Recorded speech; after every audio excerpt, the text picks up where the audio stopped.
शांति, या कहूं ओम संतोष। पहले क्या चाहिए? शांति या संतोष? आज संसार में हम देखें तो कोई विरला ही व्यक्ति होगा जो संतुष्ट रहता हो। मानव का ये स्वभाव बन गया है, कभी ना कभी किसी ना किसी से हर समय असंतुष्ट रहता है।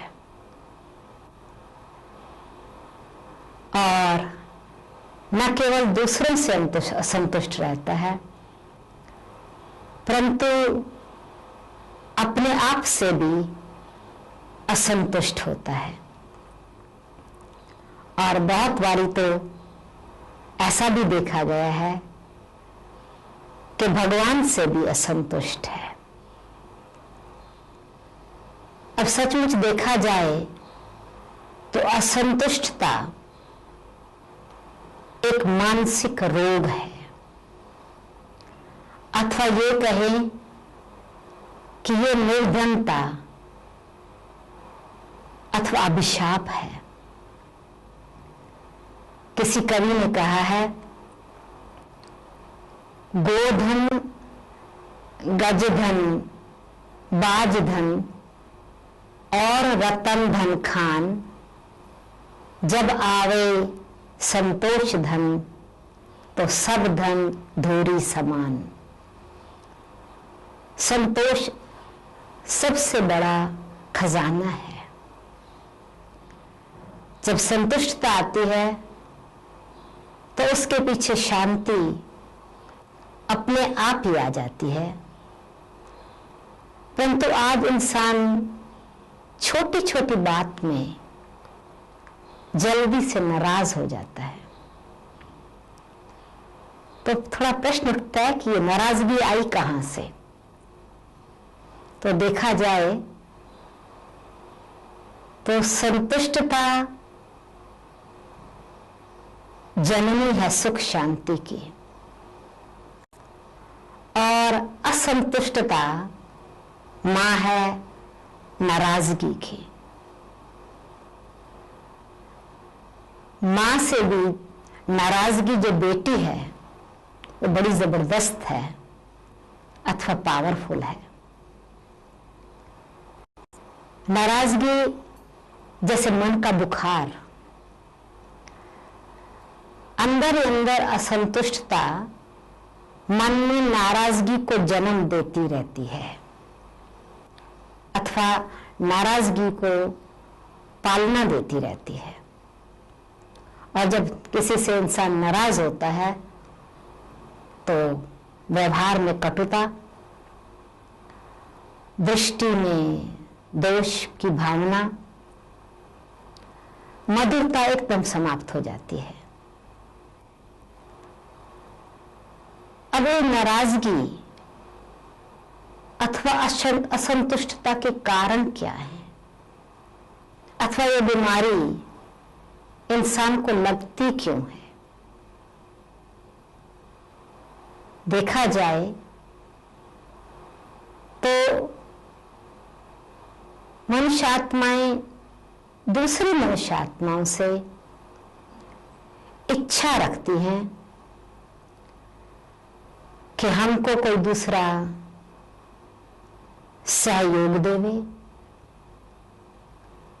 हमारी सहानुभूति करे, क्योंकि कोई कोई परिस्थिति ऐसी आती है जिसमें किसी का धन चला गया, कोई शरीर का संबंधी शरीर छोड़ करके चला गया, कोई थोड़ा बीमार पड़ गया और किसी परिस्थिति के कारण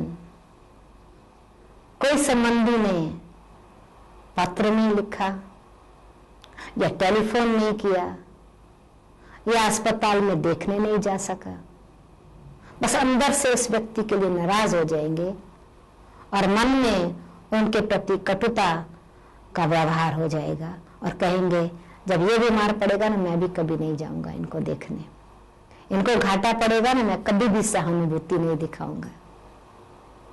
तो दूसरों के लिए शुभ भावना के बजाय नाराजगी के कारण मन में अशुभ भाव उत्पन्न होना शुरू हो जाते हैं। जैसे जब बीमारी आती है तो टांगे भी दर्द करने लगती हैं और सिर भी दर्द करता है और बाकी अंग अंग दुखने लगता है। इसी प्रकार नाराजगी में अथवा असंतुष्टता में मन के विचार दूषित होने लगते हैं, बुद्धि भ्रमित संशय वाली बन जाती है।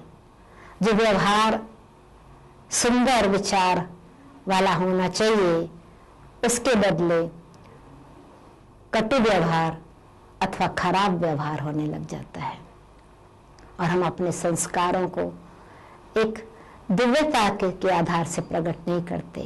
तो ये नाराजगी का बुखार बहुत ही बड़ा तपेदिक का बुखार है अथवा बीमारी है जो बढ़ती चली जाती है, अंदर ही अंदर मन को खाली अथवा खोखला कर देती है। अंदर की पूर्ति नहीं, दूसरों पर निर्भर बन जाते हैं। दूसरों से हम स्नेह की इच्छा रखते हैं। कहाँ से बड़ों से थोड़ा स्नेह नहीं मिला या संबंधियों से थोड़ा सत्कार नहीं मिला या जहाँ दफ्तर में काम करते हैं वहाँ पर जिस इच्छा से हम चाहते हैं, जिस प्रकार से हम कार्य करना चाहते हैं, दूसरों ने उसी प्रकार से कार्य नहीं किया तो असंतुष्टता आ जाती है। या जिस प्रकार से हमारा चरित्र है या हमारा जीवन है दूसरे का भी ऐसा ही जीवन होना चाहिए, वो नहीं होता है तो असंतुष्टता आ जाती है। इसका मतलब ये हुआ कि हमारे पास समझ की कमी है। अपने आप से भी हम नाराज होते हैं, दूसरों से भी नाराज होते हैं। और जैसे हर एक बीमारी का लक्षण अलग अलग होता है, चिन्ह अलग अलग होते हैं और हर बीमारी का इलाज अलग अलग होता है, इसी प्रकार से यदि दूसरों से असंतुष्टता हो अथवा नाराजगी हो तो कौन सा राज हम बुद्धि में रखें जो हमारी दूसरों से नाराजगी खत्म हो जावे। कौन सा एक गुह्य ज्ञान हम अपने आप को समझाएं जिससे हम अपने आप को मन में संतुष्ट कर सके और अपनी शक्ति का सदुपयोग कर सके। बहुत बारी इंसान दूसरों से तो नाराज होता ही है और अपने आप से भी बहुत नाराज होता है अथवा संतुष्ट हो जाता है, अपनी शक्ति को नहीं समझ सकता और अपने आप में जो उसको उम्मीद रखनी चाहिए उम्मीद छोड़ देता है तो डिप्रेशन में आ जाता है। किसी प्रकार की असंतुष्टता, कभी कभी तो असंतुष्टता एक सही मार्ग पर भी ले आती है। इंसान जब सब प्रकार से असंतुष्ट हो जाता है तो कहाँ उसका मुख जाएगा, किस तरफ वो अपना ध्यान खींचेगा। यही समझेगा इंसान किसी को कुछ नहीं दे सकता, भगवान ही सब कुछ देने वाला है। परंतु बहुत करके तो इंसान भगवान से भी नाराज हो जाते हैं। कोई अनहोनी हो जाती है तो भगवान को दोष देने लग जाते हैं, कहते भगवान तुमने हमारे साथ अन्याय कर दिया।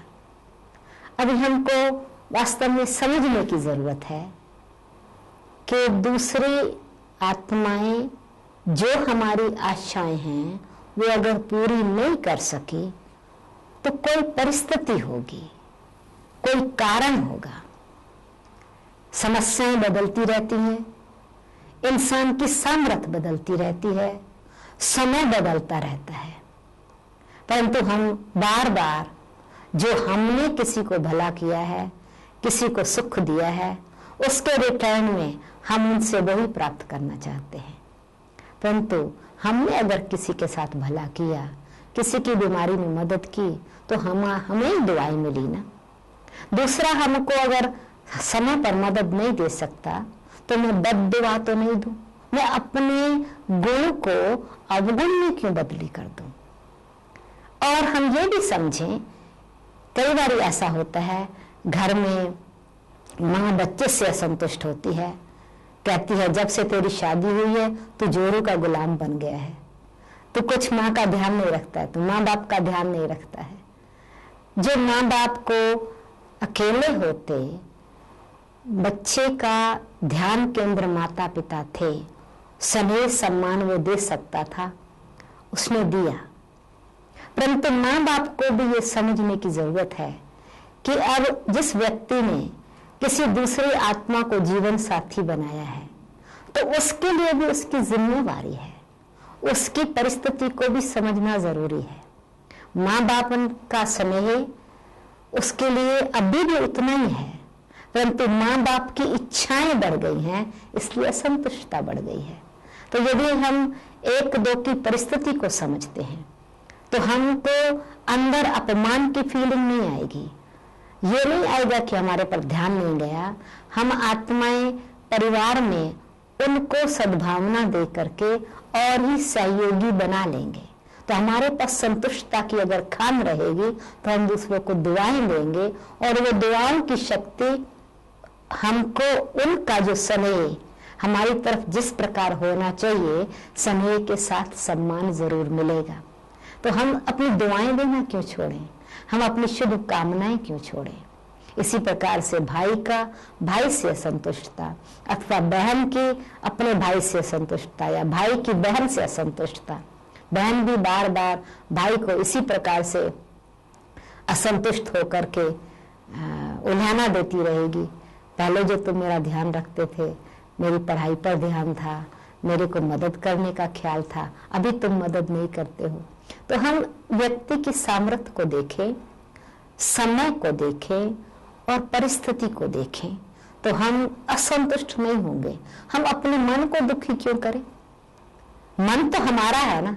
चलो परिस्थिति किसी दूसरे की है, उनकी परिस्थिति बदली, पर मेरे मन की शांति और शक्ति दूसरों पर मैं निर्भर करके उसको कमजोर क्यों बनाऊं। परिस्थिति दूसरे की और बीमारी मेरी, तो मुझे अपना मन शांत, स्थिर और संतुष्ट मनी बना करके रखना है। तो मैं सदा ही चेहरा मुस्कुराता रखूं, मन में सुंदर भावनाओं को जन्म दूं, तो मेरे अंदर उनके प्रति नाराजगी नहीं आएगी, क्योंकि मैंने राज को समझ लिया कि हर एक आत्मा की समय प्रति समय अपनी शक्ति को प्रत्यक्ष करने की स्थिति अलग अलग होती है। आज हम देखें तो कलयुगी संसार है। ज्यों ज्यों समय बदलता जाता है, त्यों त्यों मनुष्य की शक्ति क्षीण होती चली जाती है, उनके जीवन की समस्याएं बढ़ती चली जाती हैं, उनकी बुद्धि अनेक तरफ जैसे बिखरी हुई है, वो कंसंट्रेशन नहीं है। तो जब इंसान अपनी ही परिस्थितियों से उलझा हुआ है, अपने ही समस्याओं से इतना लड़ता झगड़ता रहता है, तो उनकी शक्ति अथवा ध्यान उसमें चला जाता है। तो हम उनसे अपना ध्यान क्यों खिंचवाएं। तो जब हमको ये समझ में आ गया कि कलयुग में ज्यों-ज्यों कलह क्लेश बढ़ता चला जाता है, आत्मा की शक्ति क्षीण होती चली जाती है, तो हम उनसे इस प्रकार की एक्सपेक्टेशन ना रखें। हाँ, परंतु अपने में अपने स्वभाव को बिल्कुल ठीक रखें, ताकि मेरा मन एक खिला हुआ बगीचा रहे, मेरे से सबको खुशबू फैलती मिलती रहे। कई बार इंसान अपने आप से असंतुष्ट होता है, समझता है मैं कोई काम का नहीं हूं, पता नहीं मेरी तकदीर कैसी है। परंतु ये नाराजगी अथवा असंतुष्टता तब आती है जब मैंने अपनी जो विशेषताएं ईश्वर से मिली हुई हैं उनको महत्व नहीं दिया। हम असंतुष्ट तब होते हैं जो मिला हुआ है उसकी महिमा ना करके जो नहीं मिला हुआ है उसका इंतजार करते रहते हैं।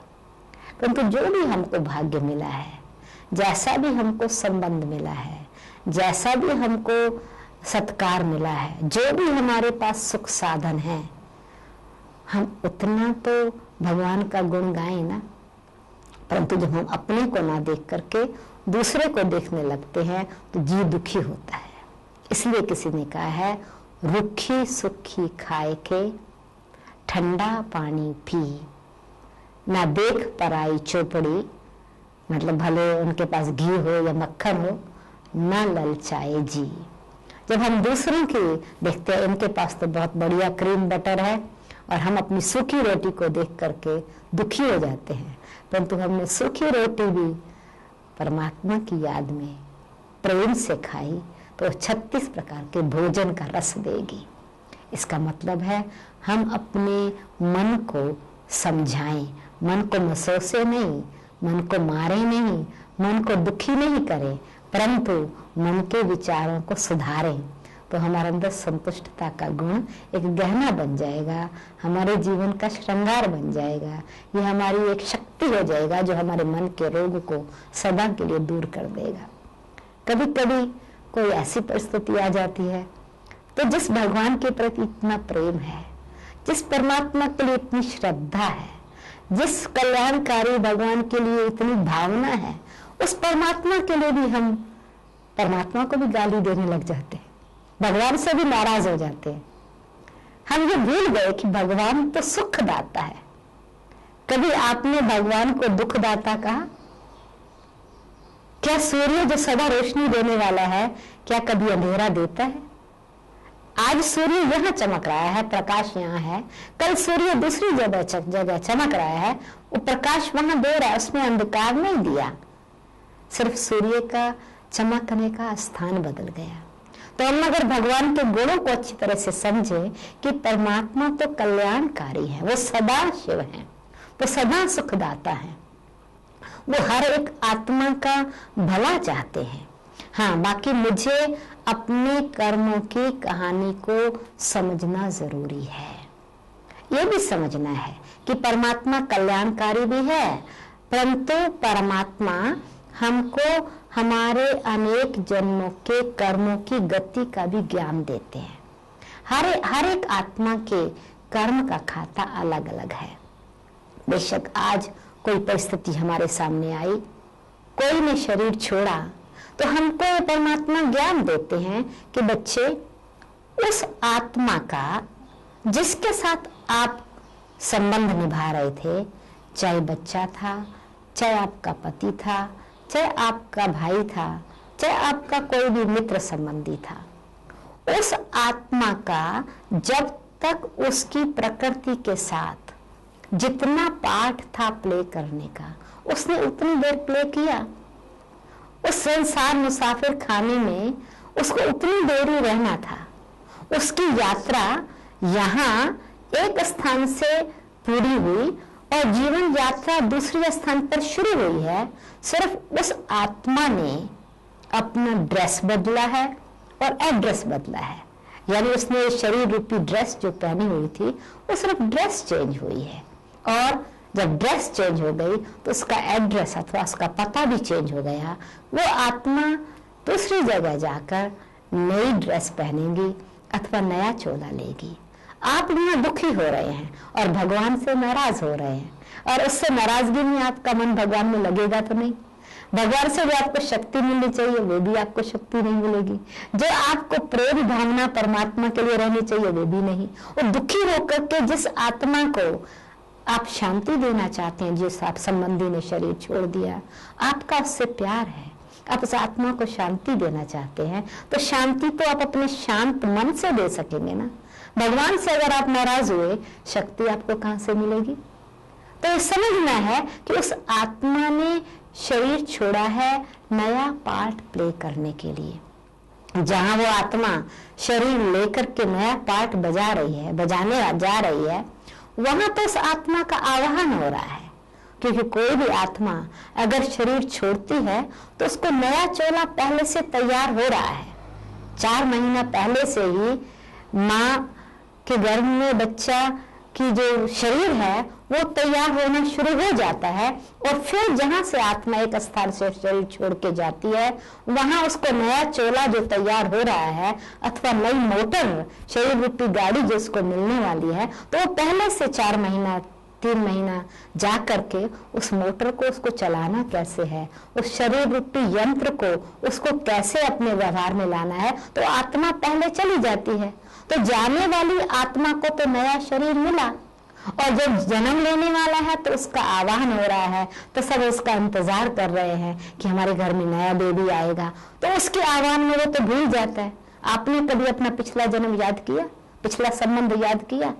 नहीं, क्योंकि नए संबंध में, नए आह्वान में पुराना समाप्त हुआ, क्योंकि नया पाठ शुरू करने वाली आत्मा है। तो आप अगर प्रकृति के साथ आत्मा का हिसाब किताब, मनुष्य आत्मा के साथ हिसाब किताब ये समझ जाते हैं तो भगवान से नाराजगी नहीं होती, परंतु अपने श्रेष्ठ कर्मों पर हम ध्यान देना शुरू कर देते हैं। तो भगवान कहते हैं कर्म से दुखी भी नहीं हो, हाँ अभी संतोष का धन अगर इकट्ठा करना है तो श्रेष्ठ कर्मों को करो और दिव्य गुणों को धारण करो।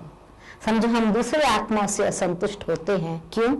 क्योंकि हम उनसे व्यवहार ठीक नहीं अनुभव करते। हम समझते तो बड़ा शीलवान आत्मा है, इसका सद्व्यवहार हमारे से होना चाहिए, इसके अंदर सादगी रहनी चाहिए, इसके अंदर सम्मान का विचार होना चाहिए, इसके अंदर शुद्धि होनी चाहिए। तो जैसे हम दूसरों से एक्सपेक्ट करते हैं कि गुण उनमें हो, तो यदि हम दूसरों को संतुष्ट करना चाहते हैं और अपने से संतुष्ट रहना चाहते हैं, तो परमात्मा कहते हैं कि तुम मेरे बच्चे बनकर ज्ञानवान बनो और गुणवान बनो।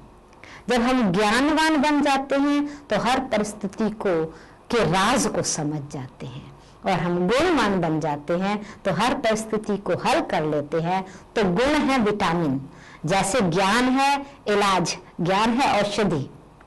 अज्ञान से हम दुखी हुए और ज्ञान औषधि मिल गई, तो औषधि के साथ साथ शक्ति भी चाहिए। तो जब गुण हमारे कर्म में आते चले जाते हैं, ज्ञान के साथ हम गुणवान बन जाते हैं, तो हमारे अंदर हर प्रकार की शक्ति आ जाती है किसी भी परिस्थिति को सहन करने की, किसी भी परिस्थिति को हल करने की। तो कभी भी मन में असंतुष्टता नहीं आती है। धन्य प्रभु, धन्य मेरा भाग्य और धन्य मेरा जीवन, और धन्य बाकी आत्माएं, जैसी जैसी जिसकी परिस्थिति है अपने सामर्थ्य अनुसार वो अपना पाठ ठीक प्ले कर रही हैं। तो कभी मन में असंतुष्टता नहीं आएगी, परंतु संतुष्टता की शक्ति से हम सदा तन भी तंदुरुस्त रखेंगे और मन को भी तंदुरुस्त अथवा खुश रखेंगे। ओम शांति। जीवन की चुनौतियों का सामना करना इतना मुश्किल क्यों है? क्या आप अक्सर जीवन के प्रति उदासीन हो जाते हैं? आप अपने मन का उसकी पूरी क्षमताओं के साथ प्रयोग करते हैं? 70% से अधिक रोगों का कारण मानसिक तनाव है। तो आइए अच्छे स्वास्थ्य के लिए राजयोग द्वारा अपने मन को स्वस्थ बनाएं। तनाव मुक्त जीवन का सुख लेने के लिए प्रजापिता ब्रह्मा कुमारी ईश्वरीय विश्वविद्यालय द्वारा सिखाए जाने वाले सहज राजयोग के माध्यम से अपनी मानसिक व आध्यात्मिक शक्तियों को पुनः जागृत कीजिए। किसी भी आयु, धर्म, संस्कृति अथवा राष्ट्रीयता वाले व्यक्ति इसे आसानी से अपना सकते हैं। विविध प्रशिक्षण जैसे स्वप्रशासन एवं नेतृत्व, तनाव मुक्त जीवन, सकारात्मक चिंतन आदि Brahma Kumari academy for a better world mount Abu में आयोजित किए जाते हैं। अधिक जानकारी हेतु हमारी वेबसाइट bkwsu.com पर जाएं अथवा अपने स्थानीय सेवा केंद्र से संपर्क करें।